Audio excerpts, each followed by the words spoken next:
नमस्कार। आज हम आपको बीएससी फर्स्ट ईयर में डेवलपमेंट बायोलॉजी का ही चैप्टर में एक नया टॉपिक स्टार्ट करें, classification of placenta. Classification of placenta में एम्ब्रियोनिक जो लेयर है वो भ्रूणीय रक्त कोशिकाएं, भ्रूणी संयोजी ऊतक और कोरियन उपकला, ये 3 तरह की स्तर हैं। इनमें से प्रथम 2 एलेंट्राइज से और तीसरा स्तर कोरियन से विकसित होता है। आप डायग्राम देख रहे हैं, ये इसका विलाई है, जो एलेंटोकोरियन विलाई है, ये एम्ब्रियो है, एम्ब्रियोन कैविटी, एम्ब्रियोन, एम्ब्रियो, कोरियन और ये होल yolk sac, तो एलेंटोइस प्लेसेंटा।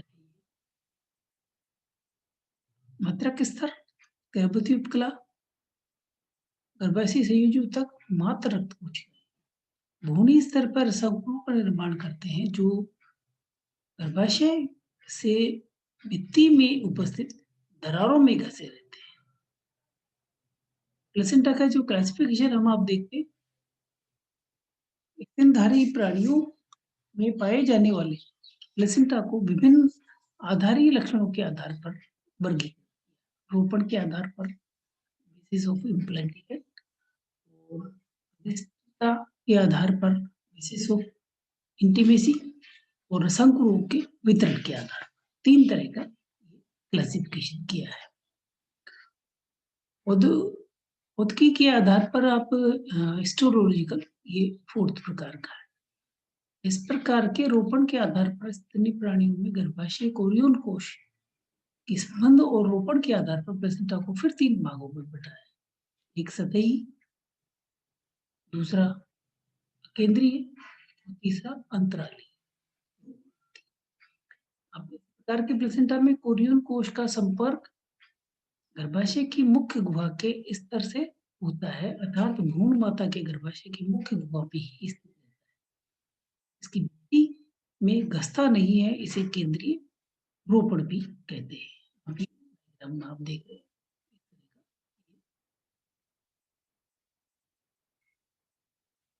अकेंद्रीय रोपण में प्लेसेंटा को कोरियन कोश गर्भाशय की मुख्य गुहा से विकसित एक वलय या जेबनुमा गुहा में घसा रहता है।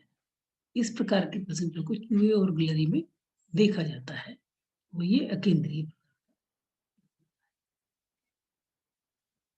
इंटरस्टिशियल प्लेसेंटा अंतराली रोपण में प्लेसेंटा कोरियन कोश गर्भाशय भित्ति के धसकर गहरे संपर्क स्थापित कर लेता है। इस प्रकार का प्लेसेंटा हेजहोग, गिनी पिग और मनुष्यों में पाया जाता है। ये अंतराली प्लेसेंटा है।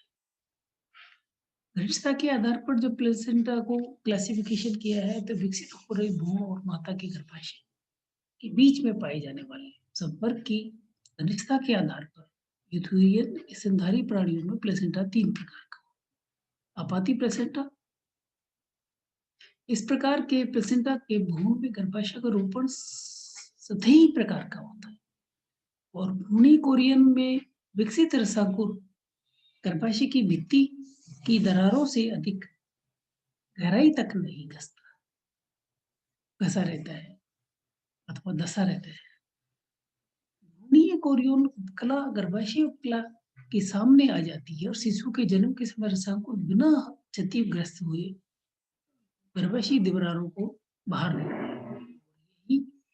यह नहीं कि गर्भाशय की भित्ति को किसी भी प्रकार की क्षति होती है। इस प्रकार की प्लेसेंटा में शिशु जन्म के समय गर्भाशय में रक्त स्राव नहीं होता। इस तरह से प्लेसेंटा का आपाती प्लेसेंटा भी। और एक पाती प्रकार का जो प्लेसेंटा है,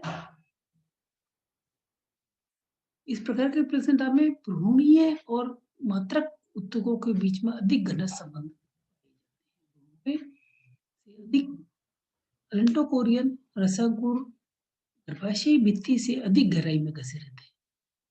गर्भाशय की भित्ति विभिन्न सीमाओं तक टूट जाती है और भ्रूणीय रसाकुर के उपकला या तो मातृत्व कोशीय ऊतकों के संपर्क में आ जाती है या मातृत्व रक्त में लटकी रहती है। इसे भ्रूणीय रसांकुरों और माता के बीच में घनिष्ठ संबंध था। शिशु जन्म के समय गर्भाशय व्यक्ति की कई स्थानों से क्षतिग्रस्त हो जाती है।